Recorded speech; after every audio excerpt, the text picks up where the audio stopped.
తమిళనాడు, కేరళ, పశ్చిమ బెంగాల్లో ప్రజలు మార్పుకు ఓటేశారు. దీంతో కేరళ, తమిళనాడు ముఖ్యమంత్రులు పినరయి విజయన్, ఎంకే స్టాలిన్ తమ పదవులకు రాజీనామా చేశారు. పశ్చిమ బెంగాల్ ముఖ్యమంత్రి మమతా బెనర్జీ మాత్రం సీఎం పదవికి రాజీనామా చేయబోనని భీష్మించారు. ఎన్నికల్లో అక్రమాలు జరిగాయంటూ ఆమె ఆరోపిస్తున్నారు. మరి సీఎం పదవికి మమతా రాజీనామా చేయకపోతే తర్వాత ఏమవుతుంది? నిబంధనలు ఏమి చెబుతున్నాయి?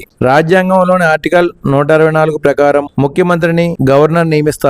ముఖ్యమంత్రి సలహా మేరకు మంత్రుల చేత గవర్నర్ ప్రమాణ స్వీకారం చేయిస్తారు. గవర్నర్ అభిష్టం మేరకు ముఖ్యమంత్రి, ఆయన మంత్రిమండలి పదవిలో కొనసాగుతుంది.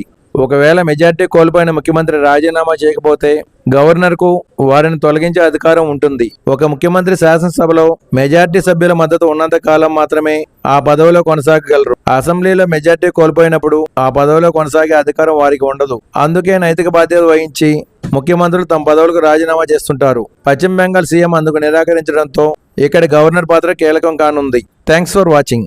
For more interesting updates please subscribe my channel.